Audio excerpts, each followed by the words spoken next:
Assalamualaikum warahmatullahi wabarakatuh.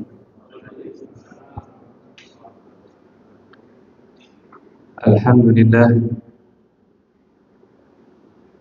hamdan katsiran thayyiban mubarakan fi kama yuhibbu rabbuna wa yarda. Asyhadu an la ilaha illallah wahdahu la syarika lah wa asyhadu anna Muhammadan abduhu wa rasuluh. Allahumma salli wa sallim ala nabiyyina Muhammadin wa ala alihi wa sahbihi ajma'in, amma ba'd. Hadirin hadirat rahimahumullah, kita melanjutkan materi fikih jenazah dalam rangka meningkatkan kualitas penghambaan diri kepada Allah Ta'ala serta mensikapi perkara yang terkait dengan kematian sesuai dengan sunnah-sunnah Nabi Sallallahu Alaihi Wasallam sebatas yang kita ketahui. Terutama sekali dalam masalah kematian ini terkadang bersinggungan dengan akidah, pemahaman yang tidak mendasar, seperti masyarakat yang memahami tiap hari Jumat arwah pulang ke rumah, meminta doa dan menangis jika tidak mendapatkan hadiah bacaan Al-Quran. Ini tidak ada landasannya. Di samping itu menyelisihi dasar dalam akidah Ahlussunnah bahwa arwah yang sudah di alam kubur tidak bisa keluar menuju alam dunia karena mereka berada dalam barzakh. Barzakh artinya dinding, karena menghalangi mereka dari kembali ke dunia atau bertemu dengan sanak familinya. Allah berfirman, wa min wara'ihim barzakhun ila yaumi yub'atsun. Di hadapan mereka ada dinding sampai hari kebangkitan, yakni mereka di alam akhirat tapi masih permulaan, dan mereka baru menyatu kembali dengan jasadnya secara sempurna pada hari kebangkitan. Dan ungkapan dinding atau barzakh mengisyaratkan mereka sekarang sudah berada di alam lain, bukan alam dunia, dan satu sama lain tidak saling terkait, kecuali yang Allah kecualikan pada momen tertentu. Itu pun sekedar mendengar, tidak bisa yang keliling dunia. Seperti sabda Nabi Sallallahu Alaihi Wasallam, innal mayyita idza wudi'a fi qabrihi wa tawalla anhu ashabu yasma'u qur'ani alihim wa inna la yasma'u qur'ani alihim atahu malakan. Apabila jenazah sudah dimasukkan ke liang lahatnya dan orang-orang sudah pulang, dan sungguh mayit mendengar geram langkah kaki mereka mendatanginya dua malaikat. Mayit mendengar geram langkah kaki, ini pengecualian pada momen tertentu, waktu tertentu, di tempat tertentu, yaitu hanya diizinkan Allah mendengar derap langkah mereka yang masih di pemakaman ketika mereka pulang. Ini pengecualian, dan ini pun tidak keluar nongol ke kuburannya dari tanahnya, tidak. Akidah ini yang dilanggar, maka menyebabkan banyak akidah menyimpang lainnya, seperti ya pocong. Pocong itu adalah roh gentayangan. Orang yang telah mati dibunuh, nanti akan gentayangan mencari yang membunuhnya. Ini benar ataukah salah? Jemaah, benar, benar-benar salah, benar-benar salah. Ya. Ada sebuah rumah, ya, perampok membunuh semua anggota rumahnya. Lalu rumah itu terbengkalai, tidak ada yang menghuninya dan tidak ada yang mau membelinya. Kira-kira apa sebabnya? Takut arwah gentayangan. Itu tidak benar. Orang yang telah mati tidak bisa kembali ke dunia. Seandainya ada penampakan pocong, itu bukan orang yang telah mati, tapi penyihir dari kalangan jin. Jin ada dua, jin beriman, mereka mukmin, gak mengganggu. Dua, jin kafir, mereka yang mengganggu. Jin kafir juga bertingkat-tingkat, ada yang kelasnya SD, bodoh, ada yang kelasnya preman, seperti penyihir. Mereka yang punya kesaktian karena menghambakan diri kepada iblis. Semakin kuat kekufurannya kepada Allah, maka semakin sakti. Dia yang bisa merubah bentuk. Kalau sudah merubah bentuk sehingga dia menampakkan diri, maka dia berubah dari wujud halus kepada wujud padat, yang kalau dipukul merasakan sakit. Ya, demikian, bukan roh yang telah mati gentayangan. Dan ini pun jarang terjadi. Hanya terjadi kepada orang yang akidahnya lemah, sangat penakut, ketakutannya kepada selain Allah begitu besar, maka Allah menguasakan setan untuk menakutinya. Adapun orang-orang beriman, mereka ditakuti oleh syaitan. Semakin tinggi iman mereka, maka setan semakin gentar untuk berjumpa dengannya. Bersabda Nabi SAW kepada Umar, "Ya Umar, demi Allah, ma salakta wadiyan." Tidaklah engkau masalakta fajjan, tidaklah malakiyaka syaitan fajjan illa salaka fajjan ghairu fajjik. Maka sallallahu alaihi wasallam, tidaklah setan menjumpaimu di sebuah jalan kecuali setan akan menempuh jalan selain jalanmu. Yani nggak mau bertemu Umar bin Khattab radhiyallahu anhu, sahabat Nabi yang tegas dalam membela kebenaran, sahabat Nabi terbaik setelah Abu Bakar As-Siddiq, sahabat Nabi yang dimakamkan bersama Nabi di sebuah ruangan Nabi Muhammad, lalu di sebelah kanannya ada Abu Bakar, di sebelah kirinya ada Umar. Itu ditakuti oleh syaitan, oleh jin. Berkata Mujahid bin Jabir rahimahullah, muridnya Ibnu Abbas, setan sangat takut kepada kalian sebagaimana salah seorang di antara kalian takut kepada mereka.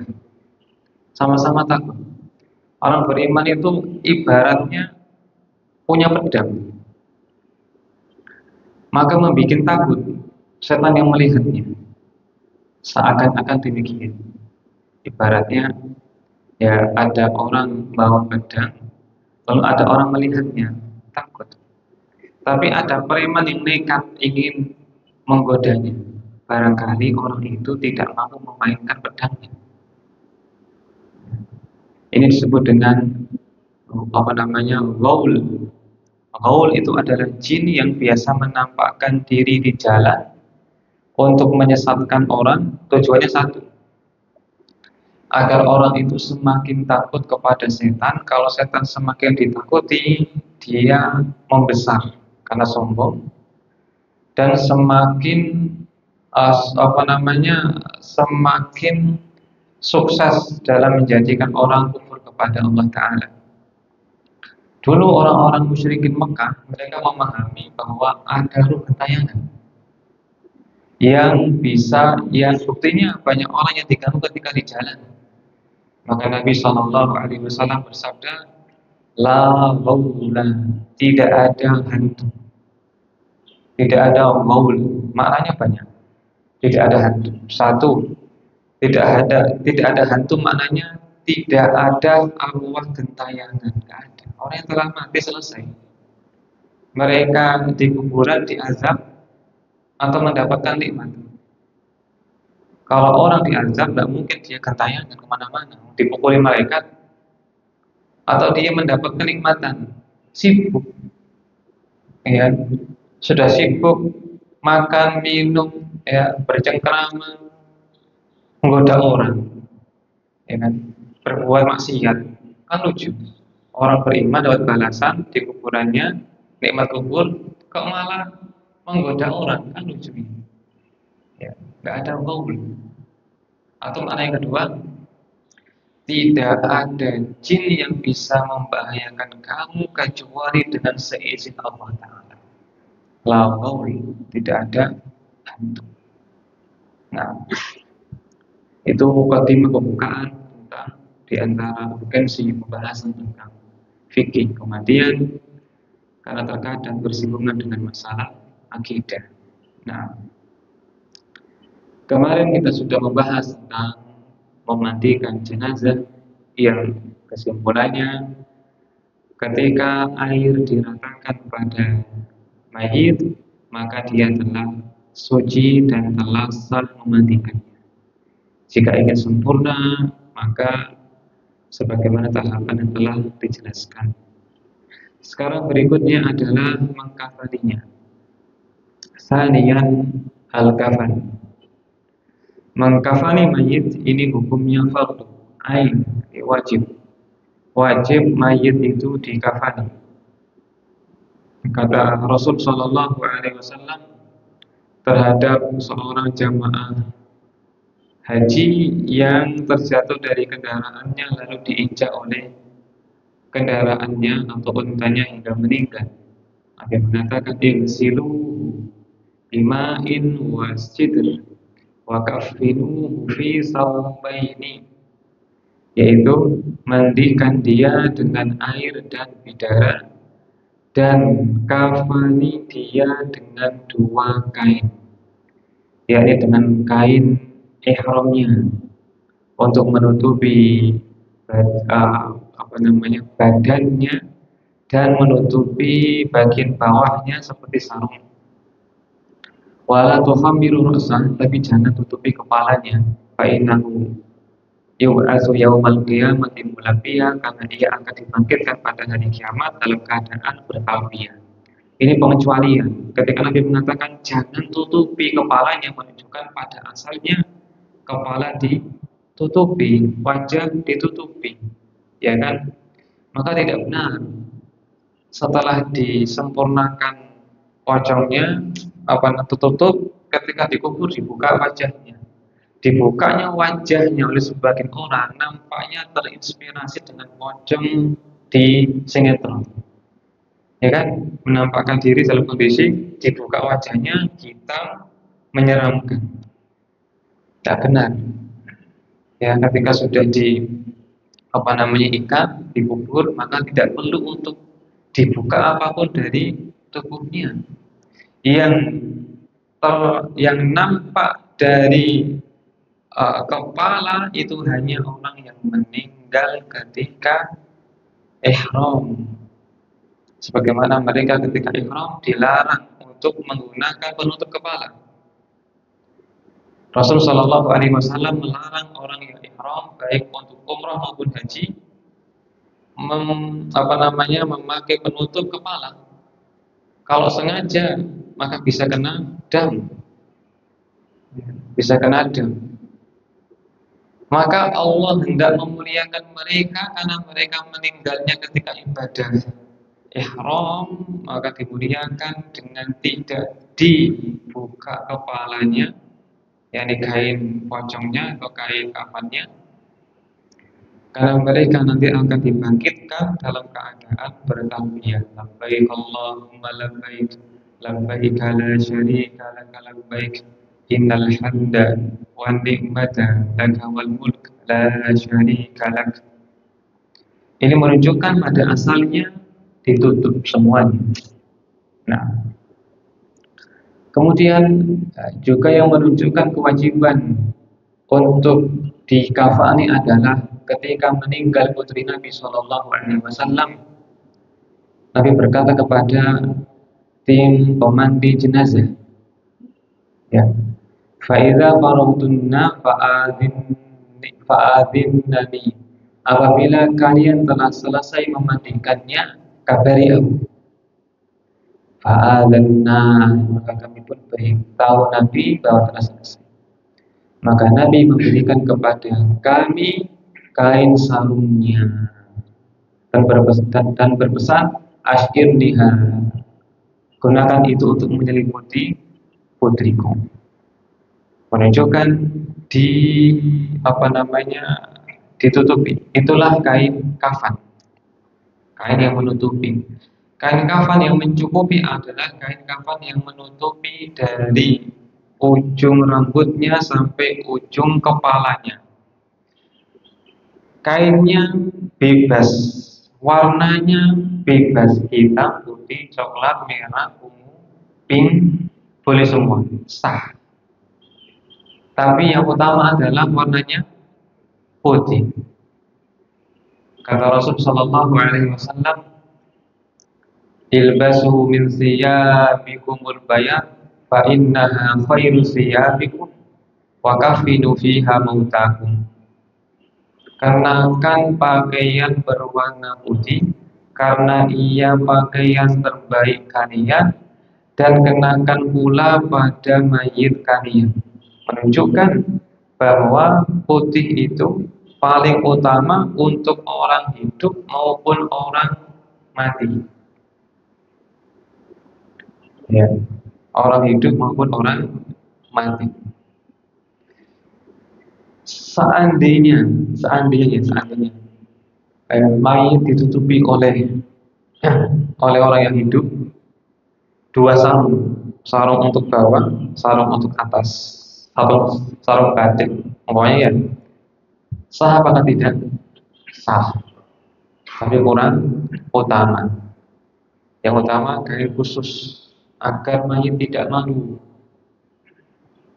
Dalam sebuah hadis dikatakan, ya, idza mata ahadukum, ya, fawajada syai'an, apabila salah seorang di antara kalian mati dan punya kelonggaran, ya, falyukaffin fi thawbihi barah, maka kenakan kain kafan hibaro. Hibaro itu kain kafan putih yang ada coraknya, itu mewah, bagus, ya. Ada hadis lain yang menyatakan alasannya karena mereka akan saling berziarah, berkunjung di antara mereka, yakni di alam kubur.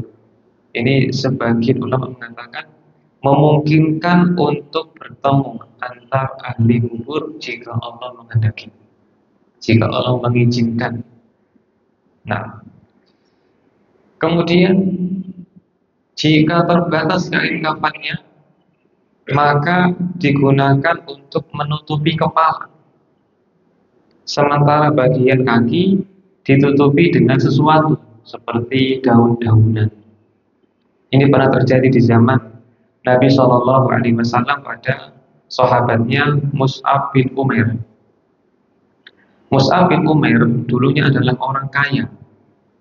Lalu ketika masuk Islam diusir oleh keluarganya. Jadilah dia orang miskin. Dan Mus'ab ini wajahnya mirip Nabi Shallallahu Alaihi Wasallam. Pintar bicara, orang top, maka Nabi kirim ke Madinah untuk menjadi delegasi dakwah. Lewat beliau banyak orang Madinah yang masuk Islam. Pada perang Badar atau Uhud, beliau ikut dan meninggal sebagai syahid. Maka berkata Khabbab bin Arad radhiyallahu anhu, kami hijrah mencari wajah Allah Ta'ala. Di antara kami ada yang mendapatkan balasan dari hijrahnya, yakni kemenangan, ghanimah. Di antara kami ada yang belum sempat menikmatinya, seperti Mus'ab bin Umair. Ketika dia meninggal, Nabi menyuruh kami untuk membungkusnya dengan pakaiannya sendiri. Fa idza qattayna ra'sa kharajat rijlan. Tapi jika kami menutupi kepalanya, kakinya nampak. Jika kami tutupi kakinya, yang nampak kepalanya. Fa amarana an-nabiy sallallahu alaihi wasallam an nughaddiya ra'sah. Maka beliau menyuruh kami agar yang ditutupi itu kepalanya, dan menyuruh kami untuk meletakkan izhir pada kakinya. Izhir sejenis rumput ilalang. Ya, ini contoh saja. Andaikan ada daun yang lebar, ya, ditutupi, mencukupi. Ini juga menunjukkan bahwasanya kepala dibungkus ataukah dibuka? Dibungkus. Dengan rapat. Ya. Diikat boleh, enggak diikat juga boleh, yang penting tidak sampai lepas. Kalau pintar orang bisa gulung-gulung dan kenceng tanpa harus ada tali ikatan pocong. Tapi kalau tidak mahir, maka pakai tali pocong tidak perlu dilepas lagi. Kan fungsinya di tali pocong ini biar tidak lepas, kok malah dilepas lagi. Jika dilepasnya ini karena keyakinan batil, maka haram. Keyakinan jika tidak dilepas tali pocongnya, nanti arwahnya gentayangan dan pocongnya kemana-mana, ya, mengelilingi dunia. Ini tidak benar. Ini tidak benar. Pemahaman ini terambil dari orang indigo yang kerjasama dengan sutradara, akhirnya bikin film. Film-film horor itu kebanyakan konsultasinya bukan kepada kiai, kepada indigo. Indigo itu apa? Indigo itu adalah orang yang punya keturunan jin nasab. Ya, contoh kakeknya kerjasama dengan jin terus mati, biasanya akan membidik cucunya yang perempuan. Kalau nggak ada maka laki-laki. Dari semenjak kecil sudah bisa melihat jin yang tidak kuat nanti akan menikmati dan kerjasama dengan jin. Ini bahaya. Nanti jadi dukun cikal bakal dukun sakti. Di samping ritualnya, dukun sakti dari kecil. Tapi yang orang tuanya mau membentenginya dengan dibawa KTP, bisa baca Quran, dijaga sholatnya, dipondokkan, itu bisa terputus jin nasabnya. Nah, info-info yang rusak itu sebenarnya dilancarkan agar akidah umat rusak. Maka di antara orang yang bertanggung jawab merusak akidah umat Islam dalam bab kematian adalah sutradara film. Ya. Yang kedua, orang tua yang nonton bareng anaknya dan istrinya, nonton bareng film horor, kayaknya seru deh, bioskop bareng-bareng. Pas pulang dini hari anaknya tidak mau ke toilet, akhirnya ngompol di kasurnya. gara-gara orang tuanya sendiri. Tidak boleh menonton tayangan yang bisa menjadikan orang keliru dalam atau berlebihan dalam takut kepada syaitan, itu haram.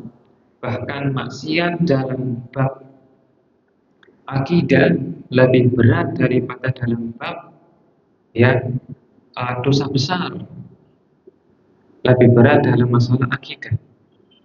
Nah, kembali kepada kafan, pada kafan. Kemudian setelah kita tahu bahwasanya kafan yang mencukupi itu jika menutupi semua badannya satu lembar, satu kain, maka sekarang yang sunnah adalah 3 lembar berwarna putih. Salah satunya adalah kain hibarah atau burda. Kain hibarah yaitu kain putih yang ada corak selain putih, atau ada coraknya putih tapi ada garis yang mencolok di situ, garisnya, yakni lapisan yang luar itu lebih mewah, lebih indah daripada lapisan yang dalam. Dan juga sebagian orang menyukai kain ihramnya digunakan untuk untuk kain kafan. Tidak mengapa, ya, tidak mengapa. Sebagaimana ayahanda dahulu ketika meninggal masih ada kain kafannya, kain ihramnya, maka saya minta untuk diambilkan dan dibungkus dengannya. Kain ihram kan dua lembar ini jika sekiranya kecil maka bisa dijahit jadi satu. Untuk satu lembar nambah 2 lembar berikutnya, 2 lembar untuk dalam kain ihramnya untuk luarnya, agar mudah-mudahan saja itu sebagai bentuk kebanggaan ketika menghadap Allah. Ini bukti dulu pernah susah payah ya, sa'i, tawaf, ihram, kepanasan dalam rangka mendatangi rumahmu ya Allah. Nah, kemudian terkait dengan 3 lembar ini berdasarkan hadis Aisyah radhiyallahu anha, anna Rasulullah sallallahu alaihi wasallam ufina fi salasati aswab yamaniyatin bidin sahudiyatin min kursuf laisa fiha qamisun wala imamah. Rasul sallallahu alaihi wasallam dahulu ketika meninggal dikenakan kain kafan 3 lembar berwarna putih dari Yaman, dari kualitas impor. Karena Yaman dulu dikenal sebagai kain kafan yang bagus, tanpa imamah dan komis. Imamah adalah penutup kepala, komis adalah baju. Dahulu orang Arab ya yang agak mewah itu mereka mau pakai imamah. Imamah itu seperti kerudung ya bagi wanita, tapi tidak kerudung, sekedar ditaruh di kepala saja. Ini kebiasaan tradisi orang Arab, baik Muslim maupun kafir. Abu Jahal pakai itu, Abu Jahal. Dan pakai komis. Komis itu adalah pakaian yang ada ininya, lubang tangannya. Itu komis. Kalau orang miskin zaman dulu, kain seperti ihram itu, para miskin itu. Para miskin. Maka ketika Jabir bin Abdullah radhiyallahu anhu sholat pakai satu kain seperti kain ihram gitu ya, dibelutkan ke setengah dadanya sampai ke lututnya sholat. Maka tabi'in protes, sholat dengan satu kain. Kata Jabir, siapa di antara kami yang dahulu punya 2 kain? Ini miskin fakir, terutama ashabus suffah, orang-orang imigran dari Mekah yang hijrah ke Madinah, yang tak punya sanak famili, tidak bawa harta, terpaksa mereka tinggal di empat masjid, cuma bawa satu kain. Dulu orang kaya di Mekah, dagangannya, rumahnya disita orang-orang musyrikin, pindah ke Madinah, sebelum bisnis berarti kan masih fakir. Kadang mereka sholat pakai satu kain saja, satu kain yang menutupi pusar sampai lututnya, sampai lututnya. Nah, orang kaya itu pakai apa namanya, komis. Kata Aisyah, Rasulullah dikafani 3 lembar kain ibarah, 3 lembar kain dari Yaman, tanpa penutup kepala, tanpa baju, artinya kain saja 3 lembar, 3 lembar, gitu ya. Berarti ini yang abdul. Seandainya pun ya dibungkus dengan pakaian resmi, tapi semua tertutupi ya, sah, tapi tidak utama. Bahkan bisa makruh jika tidak ada uzur, tiba-tiba pakai semacam, karena itu bisa tasyabuh kepada orang kafir. Orang kafir mereka ketika meninggal pakai jas, ke sepatu, jam tangan, dasi, pakai apa namanya, minyak rambut dan sebagainya. Terus kadang emas peraknya ditaruh di sampingnya. Iya, yang perempuan dikasih emas di sini, ya kan, emas. Terus dikubur, malam harinya ya pencuri datang, membongkarnya, diambil emasnya. Kalau bagi mereka punya keyakinan orang mati itu membawa harta. Kalau orang Islam nggak seperti itu. Orang Islam punya keyakinan orang yang telah mati tidak membawa apapun kecuali amalnya. Perkara dunia yang bisa ia bawa hanya satu saja, kain kafannya saja. Buktinya ketika dibangkitkan, mereka dibangkitkan dalam keadaan buhman, tidak punya apapun. Yusyarun nasu yaumal qiyamati uratan hufatan hurlan buhman. Pada hari kiamat manusia akan dibangkitkan dalam keadaan telanjang, tidak berkhitan, tidak beralas kaki, dan tidak membawa apapun. Sebagai isyarat mereka datang dalam keadaan lemah, fakir, butuh kepada Allah, Allah yang maha kuasa, yang maha kaya, yang maha perkasa. Kama bada'na awwala khalqin nu'idu, sebagaimana kami dahulu mengawali penciptaan, kami mengulanginya. Awal lahir, belum dikhitan, telanjang, tak punya apa-apa, begitu pula ketika dia dibangkitkan, maka nggak berguna. Emas yang dikalungkan, jas, ya kan, kemudian dasi, sepatu, nggak bermanfaat. Nggak bermanfaat. Maka Muslim tidak meniru mereka, tapi mereka punya adat sendiri, yaitu kain kafan. Kain kafan itu yang merupakan kain kemuliaan, pakaian kemuliaan Muslim, simbol syariat. Jangan dirusak dengan film horor. Syariat Islam yang dirusak oleh orang-orang orientalis, ada orang-orang yang rusak. 1, syariat poligami. 2, syariat pocong, rusak. Dirusak. Pocong itu seakan-akan hal yang menakutkan, ya, padahal itu baju kebesaran orang beriman. Nah, kemudian putih 3 lembar dan disukai lapisan yang luarnya itu kain hibarah, kain putih yang ada coraknya. Dan tim pemandian jenazah yang saya temui itu sudah siap, mereka sudah siap. Di paling enak membimbing jenazah, mereka yang ngurusi, disiapkan semuanya, ya kita terima bersih. Tapi biasanya mereka minta ada anggota famili yang ikut memandikan agar jenazah senang. Jenazah itu senang jika dimandikan oleh kerabatnya. Sebagaimana Abu Bakar dimandikan oleh istrinya Asma. Ya, berkata Aisyah radhiyallahu anha, seandainya aku bisa mengulangi, maka tidak boleh memandikan Rasulullah kecuali istri-istrinya. Rasul dimandikan oleh siapa? Ali bin Abi Thalib. Abbas pamannya, kemudian Fadl ya di putranya Abbas, dan apa namanya budaknya Nabi Shallallahu Alaihi Wasallam laki-laki. Nah,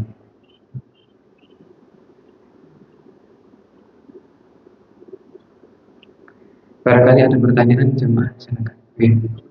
Waalaikumsalam. Apakah jika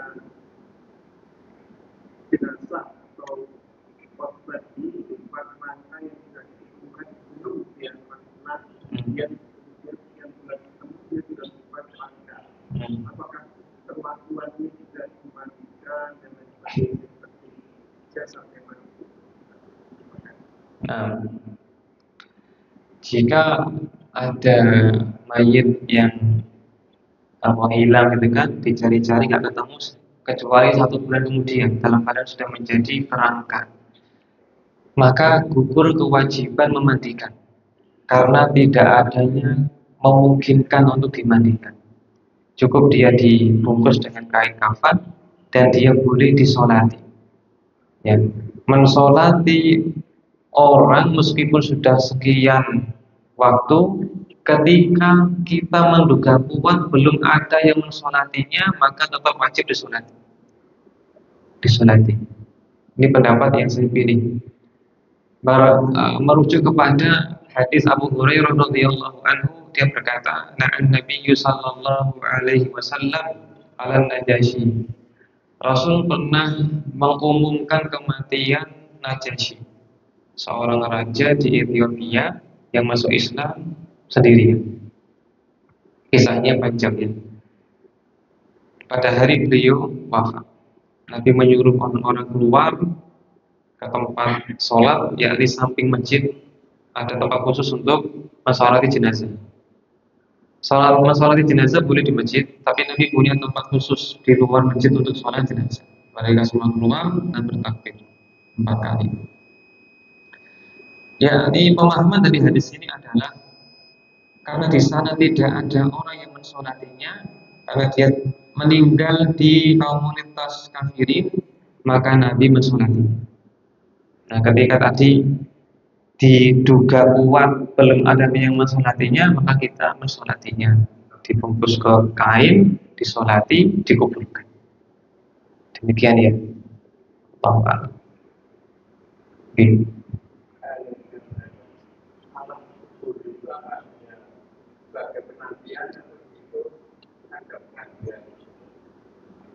Alam kubur itu alam penantian ataukah alam pengadilan? Baik, alam kubur adalah alam di mana seseorang mendapatkan balasan setelah sebelumnya beramal. Al-yauma amalun bila hisab wa ghadan hisab bila amal. Kata Ali atau Umar radhiyallahu anhuma, sekarang waktu beramal bukan dibalas. Besok hari dibalas bukan lagi amal. Kata Nabi Shallallahu Alaihi Wasallam, jika orang telah meninggal dunia, maka terputus semua amalnya, artinya tidak bisa lagi beramal, terputus. Ini mengisyaratkan bahwasanya ketika telah mati tidak bisa menambah amal, yang ada adalah balasan. Tapi pengadilannya itu ditunda sampai hari kebangkitan. Sehingga di alam kubur sudah merasakan sedikit dari pembukaan. Kalau dia orang baik, maka ada contohnya, kasih makanan, minuman, ya kan, kemudian permadani, pakaian dari surga, pintu surga dibuka, gitu. Utsman bin Affan radhiyallahu an ketika melewati kuburan atau ketika di pemakaman, dia menangis hingga membasahi jenggotnya. Wahai Amir Mukminin, kenapa Anda ketika disebut neraka tidak menangis, tapi ketika seperti ini menangis?